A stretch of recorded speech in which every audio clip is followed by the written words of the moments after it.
함께 나눌 하나님 말씀은 구약 성경 창세기 21장 22절로 34절까지 말씀입니다. 그때에 아비멜렉과 그 군대 장관 비골이 아브라함에게 말하여 이르되 내가 무슨 일을 하든지 하나님이 너와 함께 계시도다. 그런즉 너는 나와 내 아들과 내 손자에게 거짓되이 행하지 아니하기를 이제 여기서 하나님을 가리켜 내게 맹세하라. 내가 내게 후대한 대로 너도 나와 내가 머무는 이 땅에 행할 것이니라. 아브라함이 이르되 내가 맹세하리라 하고 아비멜렉의 종들이 아브라함의 우물을 빼앗은 일에 관하여 아브라함이 아비멜렉을 책망하매 아비멜렉이 이르되 누가 그리하였는지 내가 알지 못하노라. 너도 내게 알리지 아니하였고 나도 듣지 못하였더니 오늘에야 들었노라. 아브라함이 양과 소를 가져다가 아비멜렉에게 주고 두 사람이 서로 언약을 세우니라.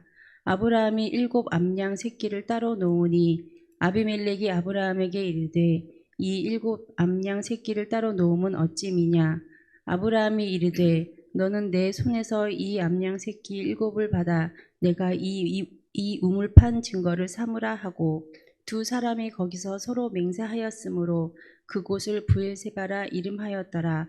그들이 부엘세바에서 언약을 세우매 아비멜렉과 그 군대 장관 비골은 떠나 블레셋 사람의 땅으로 돌아갔고 아브라함은 부엘세바에 에셀 나무를 심고 거기서 영원하신 하나님 여호와의 이름을 불렀으며 그가 블레셋 사람의 땅에서 여러 날을 지냈더라. 아멘. 오늘 창세기 21장 22절로 34절까지 말씀을 통해서 하나님이 함께하심, 하나님과의 친밀함이라고 하는 주제로 함께 은혜를 나누기를 원합니다. 신앙생활은 하나님이 함께하심, 곧 하나님과의 친밀함이 핵심이다라고 이야기할 수 있습니다. 아브라함은 탁월한 능력을 갖추었기에 성공한 것이 아닙니다. 오히려 여러 가지로 어설프고 부족해서 계속 위기를 겪었습니다.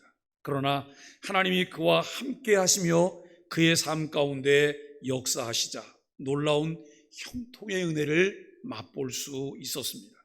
세상의 어떤 것도 우리의 형통함을 보장할 수 없습니다. 하나님의 사람은 하나님이 너와 함께 계시도다라고 하는 인정만으로 충분합니다. 오늘 본문은 아비멜렉과 군대 장관 비골은 하나님이 아브라함과 함께 하심을 보았다며 그에게 맹세를 요청합니다.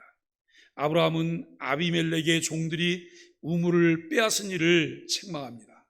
암양 새끼 7마리를 아브라함이 우물판 증거로 삼고 아비멜렉과 서로 맹세를 합니다.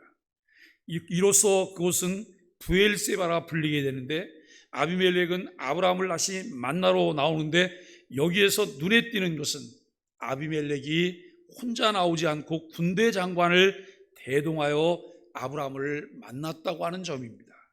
그는 왕이었고 아브라함은 거류민 나그네입니다. 그럼에도 불구하고 그가 더 이상 아브라함을 함부로 대할 수 없었음을 우리가 볼 수 있습니다. 믿음을 강조하는 히브리서 11장은 구약 성경의 인물들에 대해 세상이 감당할 수 없는 사람들이라 라고 말하고 있습니다. 만약 아브라함을 세상이 감당할 수 없는 사람 중 하나로 꼽는다면 이는 아브라함의 지위를 두고 할 수 있는 표현이 결코 아니라는 거예요. 여러분, 이 대목을 우리가 좀 관심 있게 보시면 늘 우리 삶 속에서 우리가 실패하는 원인이 여기에 있어요. 내가 세상을 살아가면서 세상이 나를 감당할 수 없는 사람, 세상이 나를 알아주는 사람, 세상에 뭔가 영향력이 있는 사람, 여러분 이것은 내가 뭘 맡았거나 어느 위치에 있거나 어디에가 있는 것으로 착각을 하게 돼요. 그것이 아니에요. 내면에 주님과 나와의 관계예요. 내적인 열매가 어떻게 맺혀졌느냐, 하나님과 나와의 관계가 어떻게 만들어졌느냐에 따라서 하나님의 함께 하심이 나를 통해 다른 사람들에게 영향력으로 나타날 수 있다는 거예요. 그런데 꽤 많은 사람들이 외적인 것에만 자꾸 치중해요. 어떻게 보일까? 무엇을 할까? 내가 어느 자리에 있어야 될까? 내가 무엇을 맡아야 될까? 이것은 피 좋은 개살구입니다. 그래서 우리가 신앙생활하면서 특별히 여기에 마음을 두셔야 돼요. 오늘 우리가 말씀의 주제가 하나님이 함께 하심, 하나님과의 친밀함이잖아요. 이것이 신앙생활의 뭐라고요? 이게 신앙생활의 뭐라고 그랬어요? 서두에서 핵심이요. 이 핵심을 놓쳐버리면 알맹이 없는 빈 껍데기만 가지고 가오잡으면서 생활하려고 하는 거고 똑같은 거예요. 그런데 꽤 많은 사람들이 여기 속아 넘어가요. 우리가 여러분 정말 경건의 삶을 통해서 우리의 신앙이 깊이가 더해가고 은혜가 더해가고 여러분 무게가 실릴 때 그때의 모습이 어떤 모습일까요? 빈 껍데기가 아니거든요. 내용이 꽉 찬 내실이 있는 그리스도인의 삶이 이루어진다라고 하는 것을 알게 됩니다. 여러분 아브라함을 비롯해서 그 히브리서 11장에 포레이드를 벌이는 사람들에 대해서 히브리서 11장 38절이 이런 사람은 세상이 감당할 수 없다라고 이야기를 하고 있다는 거예요. 아비멜렉은 아브라함에게 내가 무슨 일을 하든지 하나님이 너와 함께 하시도다 라고 말을 해요. 내가 무슨 일을 하든지 하나님이 너와 함께 하시도다. 여러분 이 아비멜렉이 아브라함과 함께 하시는 하나님을 본 거예요. 이 아브라함이 자기보다도 규모도 작고 그리고 자기 땅에 와서 거주하고 있고 어떻게 보면 별 볼 일 없는데 왜 이렇게 아브라함을 통해서는 대단한 것들이 나타날까? 어떤 위용이 그에게 보여질까? 그 비결을 아비멜렉은 발견한 거예요. 그래서 여러분이 아비멜렉이 아브라함을 이겨먹을 수 없어요? 아브라함을 어떻게 해볼 수 없어요. 그가 내린 결론이 뭐냐면 그 아브라함과 함께 하는 거예요. 아브라함 옆에 있는 거예요. 아비멜렉은 무엇을 보고 하나님이 아브라함과 함께 하신다고 하는 것을 알았는지는 알 수가 없어요. 이방인도 알아볼 정도로 아브라함에게서 명확히 보였던 것은 무엇이었을까요? 오늘 본문이 그 답을 명시적으로 우리에게 제시하고 있지는 않아요. 아비멜렉은 이 아브라함에 비해 남부러울 곳이 없는 위치에 있었지만 하나님이 너와 함께 계시도다라고 하는 표현에서 아브라함이 아비멜렉의 부러움을 사기에 충분했다고 하는 것을 알게 돼요. 이스라엘이 애굽에서 출애굽할 때 그 바로가 두 손 들고 이스라엘을 내보낸 이유가 무엇일까요? 여호와 하나님 때문에요. 그리고 이 이스라엘이 애굽에서 나와서 가나안으로 가는 과정 속에 광야에서 40년을 뺑뺑이를 돌아요. 그야말로 자기 땅도 없이. 미래도 사실은 불투명한데 그런 과정 속에서도 주변의 모든 사람들이 이스라엘에 대해서 두려워하며 벌벌 떨어요. 왜요? 그들이 보았던 것은 이스라엘과 함께 하시는 여호와 하나님을 보았기 때문이에요. 여호와 하나님이 얼마나 대단한 분이다라고 하는 것을 보았기 때문이에요. 여러분 이를테면 로봇가 있어요. 이 로봇을 정말 멋있게 만들어도 이 로봇을 움직일 수 있는 요 칩을 집어넣지 않으면 로봇은 움직이지도 못해요. 그런데 그 칩을 딱 꽂으면 칩에 의해서 로봇가 여러분 그 위대한 힘들을 발휘해낸단 말이에요. 우리가 이것을 원리로 한번 생각을 해보세요. 내가 정말 폼을 잡고 살기를 원하지만 내 안에 하나님이 역사하시지 않고 그 하나님의 역사하심에 내가 순복함에 따르지 않는다면 내가 폼을 잡으려고 하는 것은 쓸데없는 폼이에요. 이 폼을 무슨 폼이라고 말하는지 다 아시죠? 그 폼만 잡다가 결국에는 망신만 당하고 끝나는 거예요. 우리가 어떻게 하면 정말 이 망신당하는 그런 폼이 아니라 내실 있는 삶을 살아갈까, 열매 있는 삶을 살아갈까, 선한 영향력이 있는 삶을 살아갈까라고 하는 이 부분을 우리가 함께 생각해 보아야 합니다. 무엇보다 성경은 이방 땅에 거하는 인생이라 할지라도 하나님이 그와 함께 하셨음을 이방인의 목소리를 통해 천명합니다. 하나님은 이방 땅으로 여정을 떠나는 족장들에게 반복하여 선언하셨습니다. 28장 15절, 내가 어디로 가든지 너를 지키며, 내가 어디로 가든지 너를 지키며, 하나님이 함께 하심을 이방인이 고백하는데 하나님을 따르는 자들이 침묵해서는 안 될 것이라 라고 하는 것입니다. 하나님의 백성은 자신의 삶을 통해 하나님의 영광이 드러나기를 사모해야 합니다. 그리스도인은 세상에서 선한 영향력을 끼치도록 부름받은 사람입니다. 마땅히 우리는 세상의 불의를 책망하고 사람들 사이에 정의와 평화가 이루어지도록 힘써야 합니다. 아브라함은 이방 땅에서 신앙적 영향력을 끼쳤습니다. 오늘 22절로 23절은 아비멜렉의 언약 요청입니다. 그라라 왕 아비멜렉과 군대장관 비골이 아브라함에게 화친 조약을 맺자고 제의를 하죠.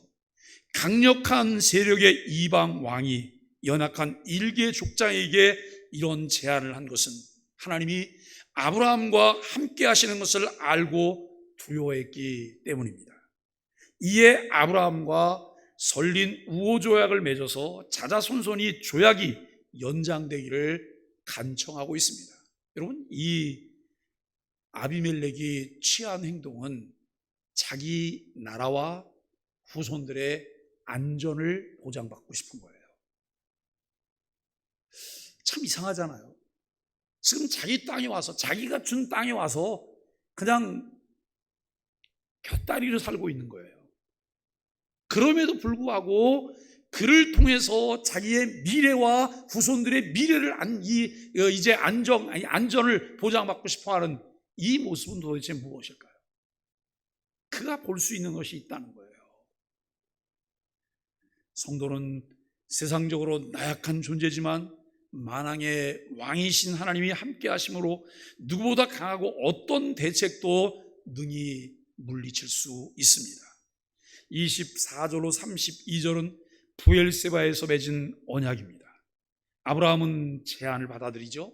다만 설린 우호 조약을 맺기에 앞서서 아비멜렉의 종들이 자신이 우물을 빼앗은 사건을 주지시키며 이제 아비멜렉을 책망하고 있습니다.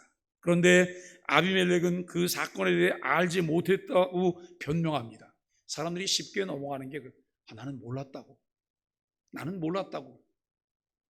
변명하는 삶이 아니라 책임지는 삶이 필요해요. 책임지는 삶이. 이것이 그리스도인의 자세예요. 내게 주어진 위치에서 나는 어떤 역할을 해야 되며 어떻게 책임을 져야 하는지. 여러분, 교회가 교회되어지고 교회가 든든해질 때 교회에 필요한 사람들이 어떤 사람일까요? 책임지는 사람이에요. 변명하는 사람이 아니라 책임지는 사람이 필요하다고 하는 것을 알게 됩니다. 아브라함은 우물을 강탈당하는 피해를 보았음에도 온유함으로 오래 참았음을 알 수 있습니다. 이같이 우리도 이웃의 잘못을 보고 즉각 보응하지 말고 오래 참아야 합니다. 오히려 그들이 회개하기까지 온유한 자세로 경책해야 한다는 것이죠.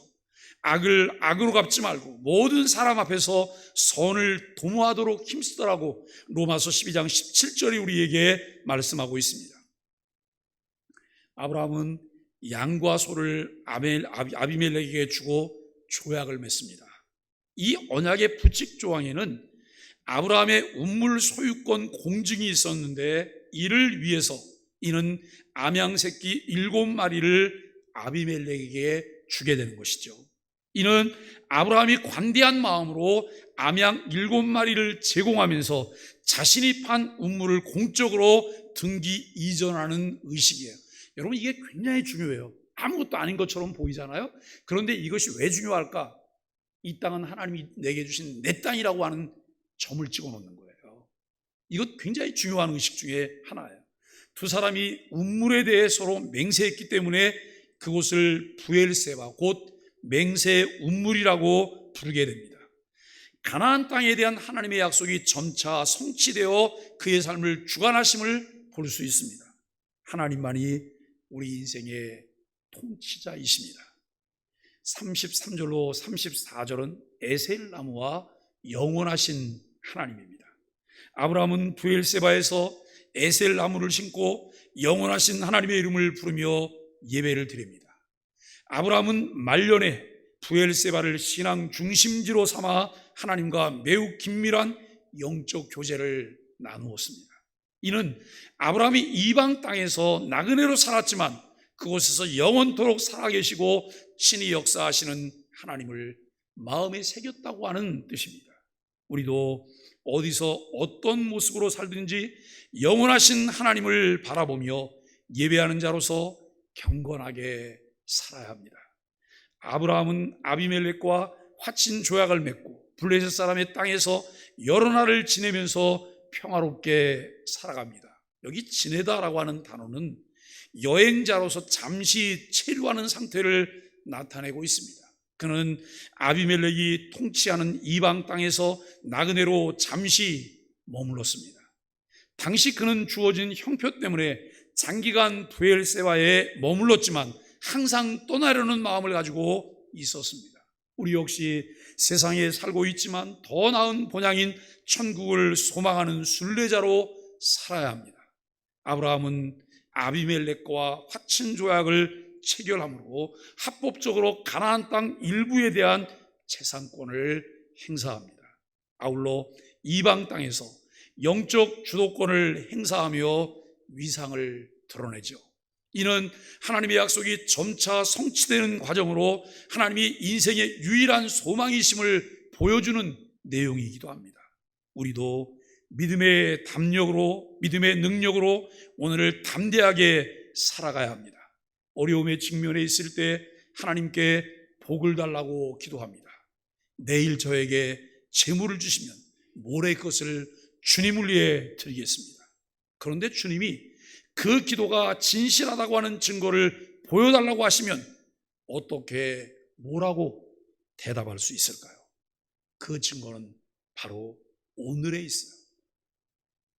여러분, 소금보다 황금보다 더 귀한 금이 있어요. 그 금이 무슨 금이에요? 지금이요. 지금 오늘이라고 하는 지금이 우리에게 있어요. 우리의 고백이 진실인지 아닌지는 오늘을 보면 알 수 있어요. 오늘의 작은 순종이 모레의 순종도 증명해요. 아무것도 없을지라도 주님만으로 기뻐하고 주님께 헌신하는 오늘의 삶이 모레의 삶의 증거입니다. 많은 사람이 오늘 지금 무엇인가 없으면 영광과 무관한 삶이라 생각하고 내일 무엇인가 생기면 그것으로 하나님께 영광을 돌리는 삶을 살겠다고 이야기합니다. 그러나 신실한 하나님의 사람은 오늘이 그날임을 믿고 지금이 그 시간임을 믿고 주님과 함께 교제하며 그분께 영광을 돌리고 찬송합니다. 하나님이 이미 주신 복을 사용할 수 있을 때 아무것도 없는 오늘을 주님과 함께하는 위대한 날로 만들어갈 수 있다는 것입니다. 무엇인가 소유한 뒤에 비로소 하나님께 영광을 돌리겠다고 하지 마십시오. 아무것도 없는 오늘 하나님께 영광을 돌리고 내가 치러야 될 대가를 지불하며 주님의 주권을 온전히 인정하십시오. 매일 그렇게 살면서 복된 내일과 모레를 여는 것이 성도의 삶입니다.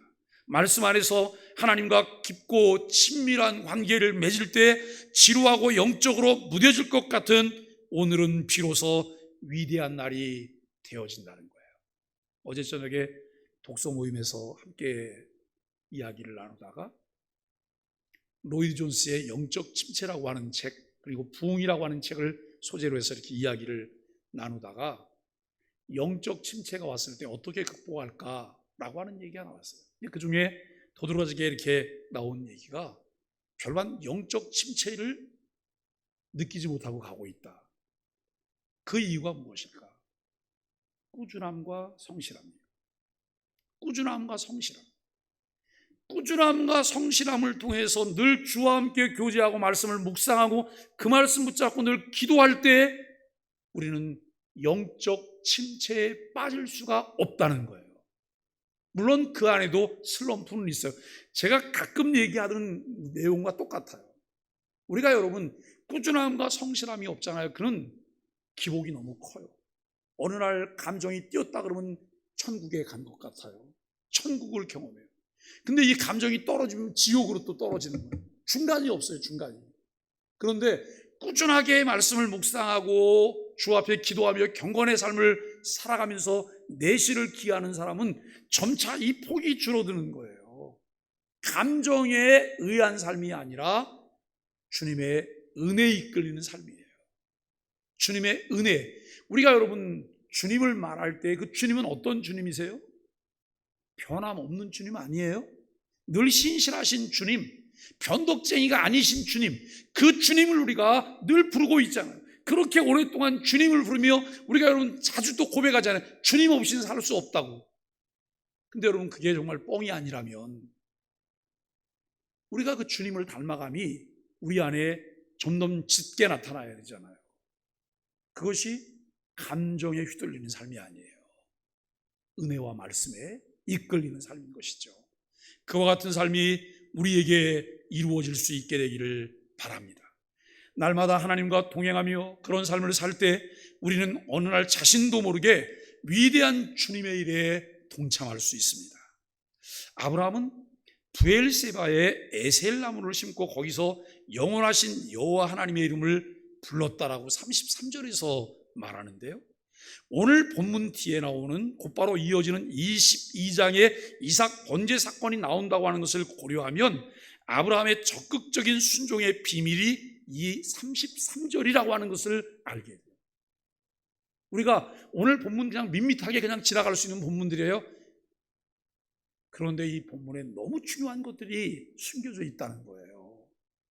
아까 아브라함이 여러분 그 공징했던 일들이라든지, 그리고 이 아비멜렉이 아브라함을 찾아와서 그와 함께 평화조약을 맺으려고 했던 이유들, 이것들을 우리가 볼 뿐만 아니라 33절이에요.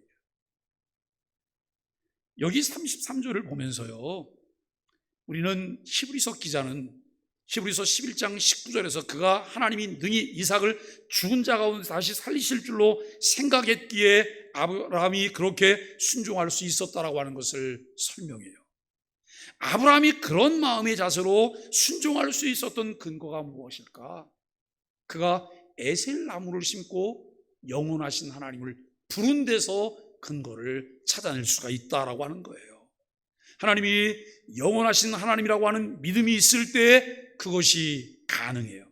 그런데 중요한 것은 그 믿음이 하루아침에 완성되지 않는다는 거예요. 우리가 여러분 부흥이라고 하는 낱말을 생각해 보면 부흥과 함께 동반되는 내 생각 속의 상상이 어떤 것들이 상상되어져요? 어떤 것들이 기대가 되어져요? 꽤 많은 사람들이 부흥 그러면 외적인 숫자에만 마음을 둘 때가 있어요. 부흥 그러면 신비로운 경험들을 통해서 뭔가 여러분 이 영적인 신비가 우리 속에서 이루어지는 것들을 우리가 생각할 때가 있어요. 그런데 부흥은 무엇일까요? 하나님과 함께 걷는 거예요. 하나님과 친밀한 관계를 갖는 거예요. 그리고 여러분 그분을 통해서 심령의 변화가 일어나는 거예요.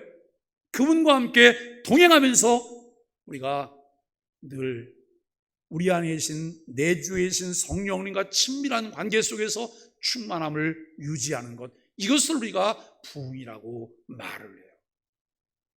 여러분 이 부흥이 일어날 때 우리에게 나타나는 변화가 무엇일까요? 자기 중심주의에서 나와요. 자기 중심주의에서 무엇을 해도 내가 만족하지 않으면, 내가 중심이 되지 않으면 움직이지 않으려고 하는 여러분 이기적인 자기에게서 나오는 거예요. 공동체로 옮겨가요. 공동체와 함께해요. 사실 여러분 개인이 뭘 하는 것 쉬워요. 내가 하고 싶으면 하고 하기 싫으면 안 할 수도 있으니까. 그런데 공동체와 함께 한다고 하는 것은 보조를 맞추는 거잖아요. 그죠? 보조를 맞추는 거예요. 공동체는 무엇을 생각하고 무엇을 추구하고 있고, 공동체를 함께 우리가 그 추구하는 것을 향해 나가는 과정 가운데 개인적인 편차도 있고 성향이 다 다른데, 이것에 대해서 내가 받아줘야 하고 같이 나눠야 하고, 그리고 여러분 그것을 함께 짊어지고 가야 되는 책임감도 있고, 이런 부분들을 우리가 보게 될 수 있다는 거예요. 그런데 우리 안에 진정한 부흥이 일어나면 그 일이 가능해져요. 왜요? 진정한 부흥이 오기까지는 내 만족이에요.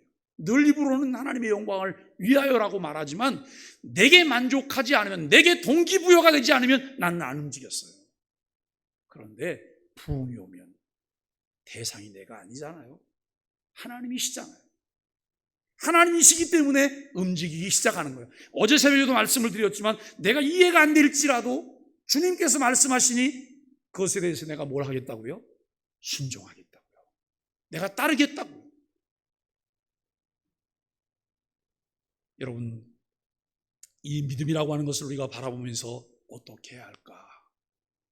아브라함이 믿음의 주상으로 자리 잡기까지 그는 숱한 실수를 반복하였고, 우리는 소망의 아침 묵상을 하며 그 현장에 함께 했던 우리도 증인이에요.